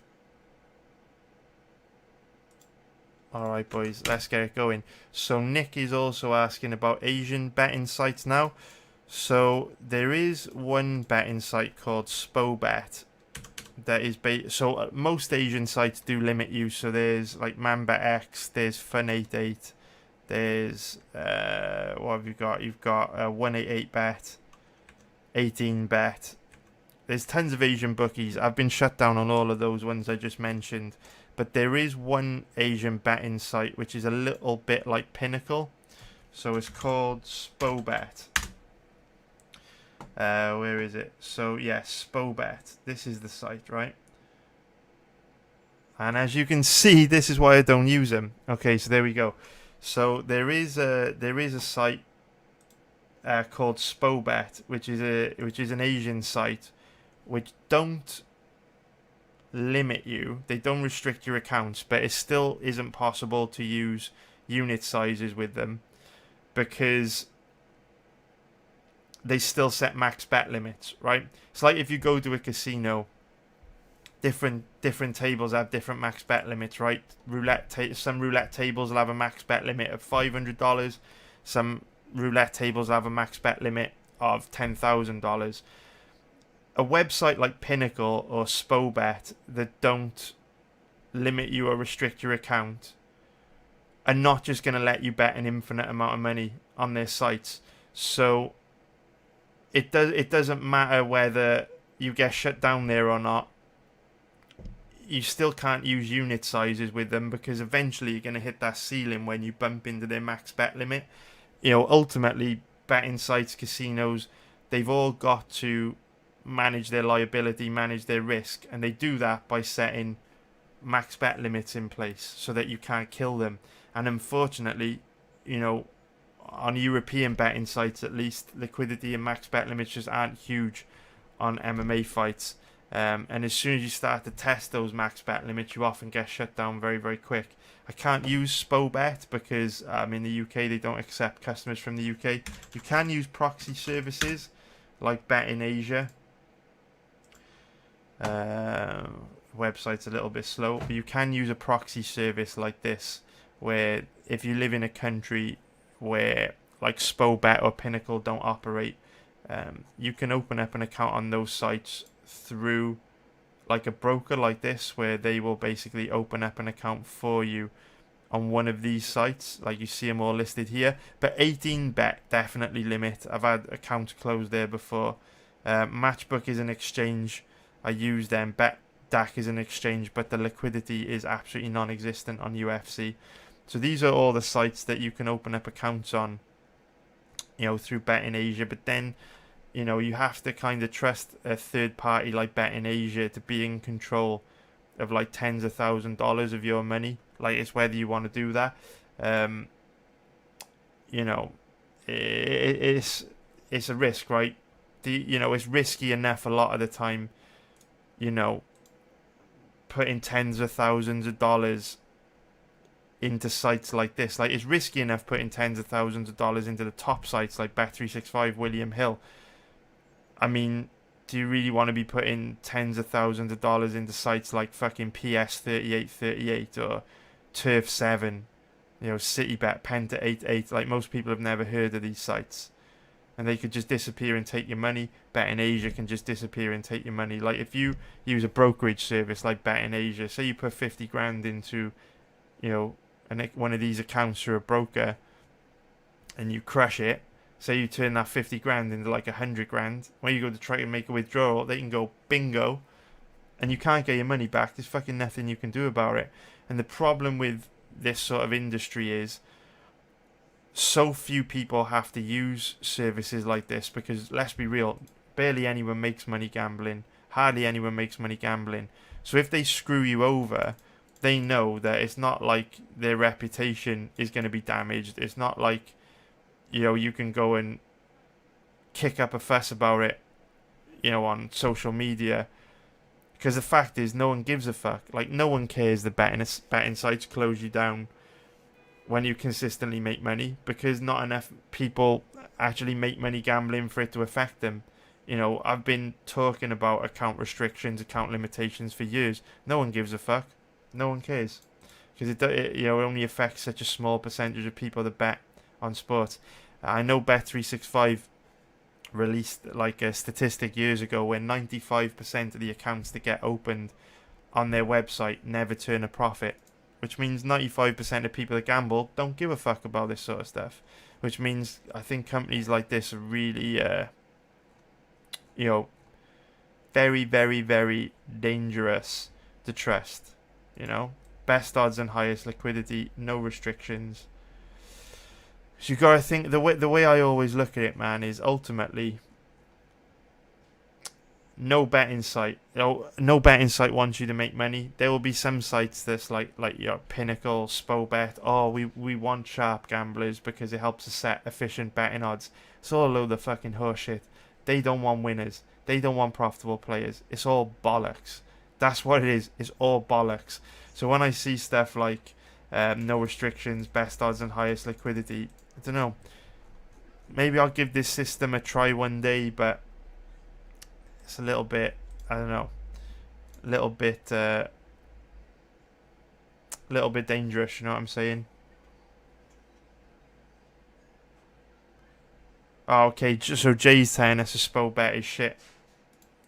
So the two that people always bring up when they mention account restrictions, Pinnacle and Spobet, I can't open an account with either of them because they don't accept customers from the UK. So it's just a fucking pain in the ass, and Jay's just telling us a Spobet is shit.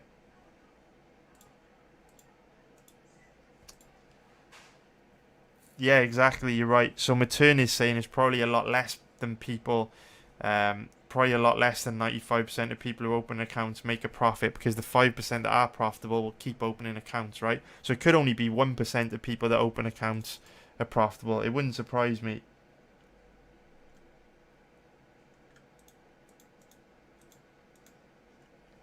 Alright, boys. Let's get this next one going. Like, I do think I can use Pinnacle Bookmaker, Jay. I had an account there a long time ago. But when I was betting on Bookmaker, they didn't offer live betting on UFC. But I haven't had an account with them for a few years now. Probably haven't used Bookmaker since, like, I would say probably 2017. So like 4 years ago. I've never been able to use Pinnacle. Like, if I go to Pinnacle, I always try, man. I always try and sign up for a Pinnacle account, but yeah, not able to sign up. And then people say, oh, why didn't you use a VPN? And it's like, well, because when I go to make a fucking withdrawal and they ask me for identification, like a driver's license or a fucking passport, to get my money out of there, and my fucking passport shows I'm from the UK, obviously they're not going to give me my money. So that's always a classic one. When people are like, oh, why didn't you just use a VPN to sign up with Pinnacle? Because when I try and withdraw money, they'll see I shouldn't have created the account in the first place. And then they'll tell me to go fuck myself and I won't be able to get my money back. I used to have an account, as you can see. I used to have an account a very long time ago. A very long time ago, like 6 or 7 years ago now. But Pinnacle have since... oh, quality. Nice one, Jay. Cheers, dude. Yeah, Pinnacle have not accepted people from the UK for a long time. Alright. Nick is saying, have you ever bet UFC in a casino live? No, mate. I haven't done that. Like in Vegas, they do that. They restrict you there too. So obviously, I've never been to Vegas. I don't know a lot about Vegas. But I do know that casinos, sportsbooks in Vegas do limit you, restrict you if you consistently win. I do know they do that, but probably takes a lot more money to get you restricted than, you know, on online, right? But yeah, I do know that they shut people down in casinos and sportsbooks. I don't know how they do it. Like I say, I'm not familiar with that whole situation, but I'm pretty sure that when you go in to place like a bet in a sportsbook in a casino in Vegas, they probably ask for ID and stuff, or you have to set up an account with a casino, something like that, I would imagine. But yeah, I've seen online, if you just Google it, if you go on YouTube, you can see like people that have been prevented from betting on sports in sports books in Vegas. And also, not only that, people get shut down. People get shut down for card counting and stuff as well, right? It's exactly the same. Like I said at the beginning, people always want to come up with these workarounds getting shut down, limited, restricted. There are no workarounds. Ultimately, if you provide if you're a business that provides gambling as a service, you don't want people winning. It's as simple as that. So any sportsbook, any casino are not going to like you if you win, and any sportsbook, any casino is going to make it fucking difficult for you to win. So, you know, pretty much every kind of workaround you can ever try and explore in this area, eventually you're going to run into a roadblock. You know what I mean? Yeah, exactly. Taz is saying, just ask Dana. Dana got banned from casinos for card counting, right?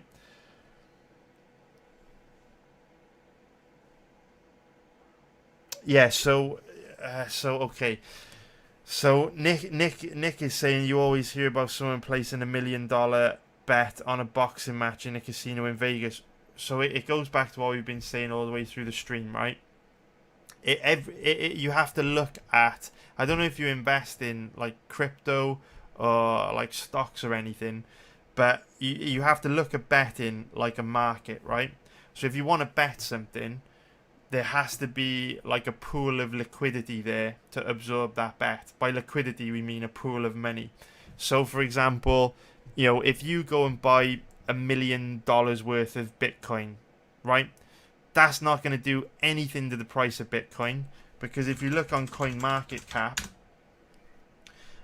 we go to Bitcoin. Where is it? Okay, yeah. You try and, you know, you go buy $1 million worth of Bitcoin. That isn't going to do anything to the price, because the liquidity, the money is within the market to absorb your $1 million. It won't even put a scratch in the price.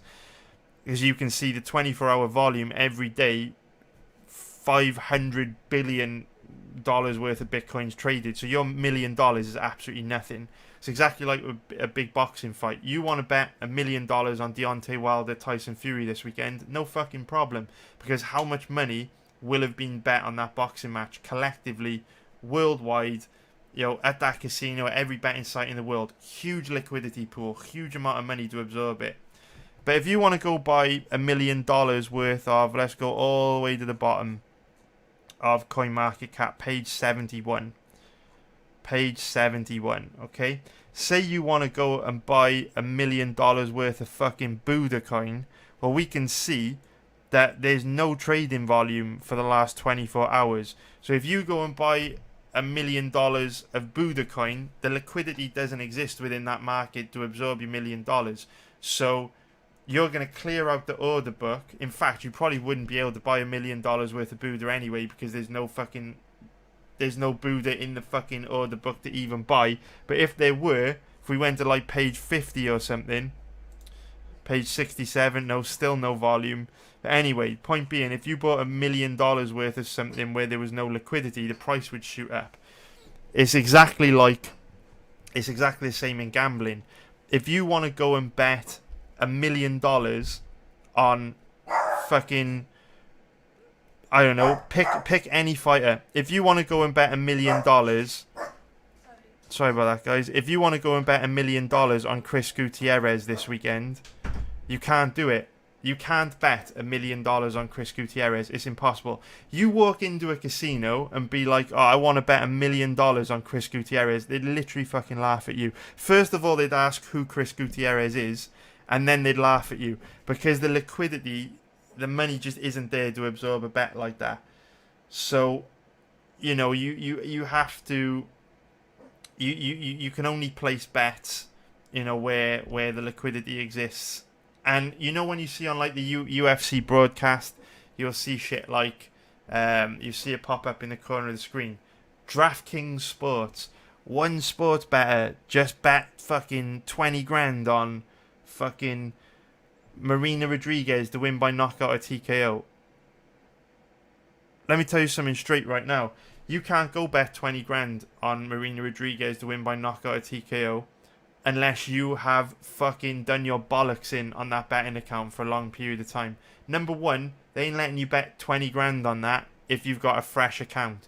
Which means if you've got a fresh betting account with them, with no account history, so they don't know much about you, they don't know how much you perform, they ain't taking a 20 grand bet from you, because max bet limits are variable, they're tailored to individuals.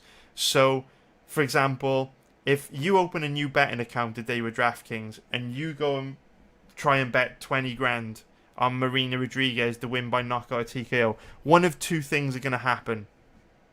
They'll either tell you to go fuck yourself, there's no way they'll accept a bet that big. The second thing that'll happen is they'll take the bet, and if you win, they'll close your account. The reason why people are able to place bets like that is because they've often got a long account history of losing, so the betting site will take whatever bets they want to fucking place because they know long term they're going to make money. They'll let you bet $1 million on Chris Gutierrez. They'll let you bet $10 million on Chris Gutierrez because they know over the long term you're losing long term. So if you think about like a credit rating, max bet limits in a lot of ways are similar to credit ratings, where max bet limits are tailored towards your specific account history. So if you've been performing well and you're profitable, lower max bet limits. If you've just opened a fresh new account and the betting site doesn't know much about you, lower max bet limits. If you're a fucking dickhead that has been losing money for 10 years and the betting site knows that you're a total fish and you're just going to keep losing, you fucking bet as much as you want. Bet as much as you want. So it's a complicated topic, man. It's a very, very, very complicated topic. It's very nuanced. There's no like black and white shit in this business, unfortunately.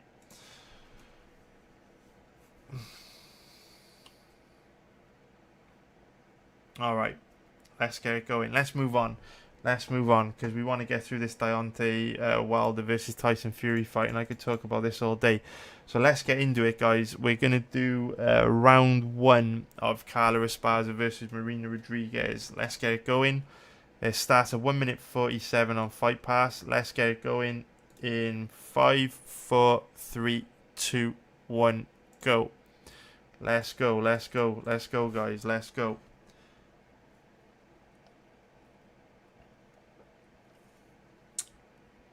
So Johnny is saying that you have to bet huge amounts in Vegas to be banned.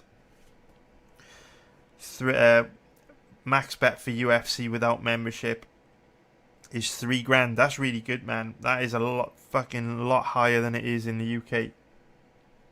It's pretty good. Well, to be honest with you, you can't really. I mean, you can go into the way you can get around it in the UK is you can go into like loads of different betting shops and place like pre-fight bets individually across loads of different betting shops. But the problem with that is you can't live bet. You know what I mean? Live betting's where the big money is, the big profits, and obviously you can't do that. In an actual betting shop or casino, like Spiz was saying, though. Maybe it'll change in the future. Spiz saying local casinos don't offer live betting for UFC, but they do for every other sport.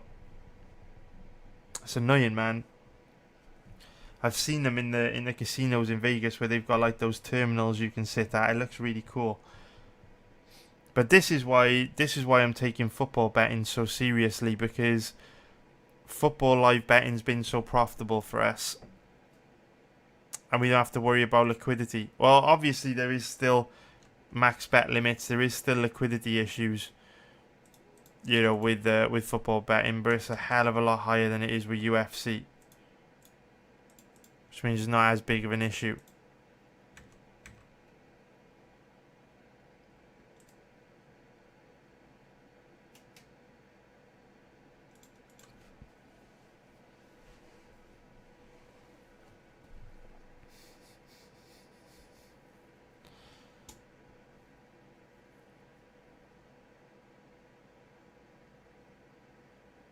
So what I was going to say was, boys, I was going to do Deontay Wilder against Tyson Fury after this live stream session, but this live stream's run over a little bit. So this will be like almost 2 hours long by the time we're done.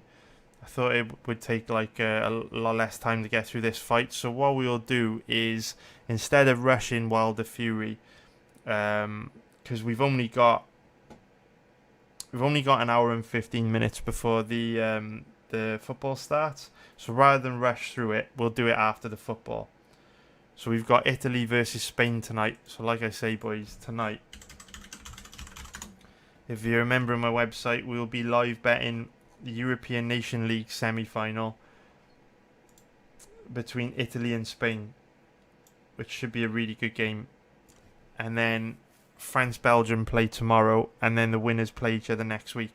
Italy were home advantage, taking place in the San Siro. So yeah, we'll be live betting that. So I don't want to rush, don't want to miss the first part of the Italy-Spain game. I don't want to rush through Deontay Wilder, Tyson Fury. Although, oh shit, damn, Gilly's just, wow. That's a good buy. I will say this, that is a good buy. Newcastle are a huge club. I could definitely see Newcastle becoming like a Man City. Could definitely see Newcastle becoming like a Man City. They're a huge club. Big stadium, passionate fans, big catchment area. You know, they got the whole of the northeast. I know you got other clubs there like Sunderland, Middlesbrough, Hull. But Newcastle are a big club. And that could be huge, man. Matern is saying we do have some types of bets with super high win rates. It'll be worth going around the betting shops for those. Yeah, man. Defo Matern. It's like a big transitional period for us, right? Where, you know, since we built the lab 18 months ago, some of these bets are like crazy profitable. And it's just like I'm just like in an adjustment period where I'm figuring out like the best way to bet them. But in the UK, it's tough. Like we've spoken about the over/under on this fight. It is tough to get big money down on stuff like that. It is very, very tough. Yeah, I think that's a great buy for the Saudis, man. I think Newcastle could be huge. I think Newcastle could be a huge club.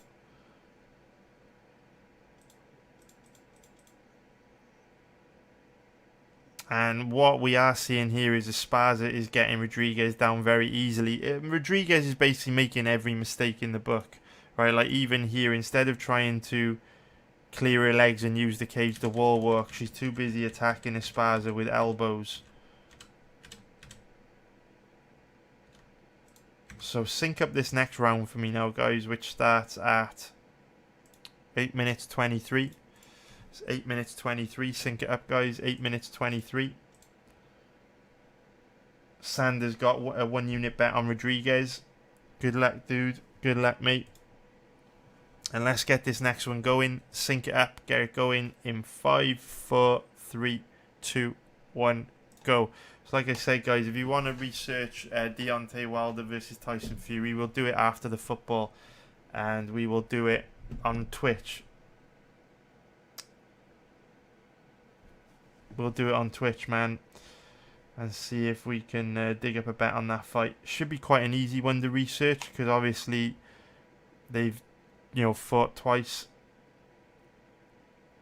you know, in their last 2 fights. We've only really got to watch those last 2 fights to kind of work out how it'll go down. Hopefully we can dig up a bet on that one. There's not too much that's interesting to me on the UFC this week.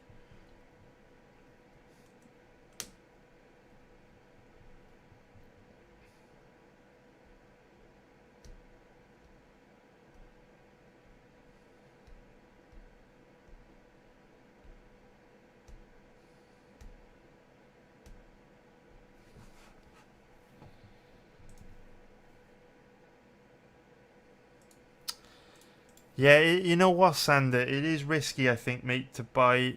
It is risky to bet on either of these fighters, man. I do think, like I say, this is a classic UFC 1 type matchup where whoever you bet, you're taking on an enormous amount of risk.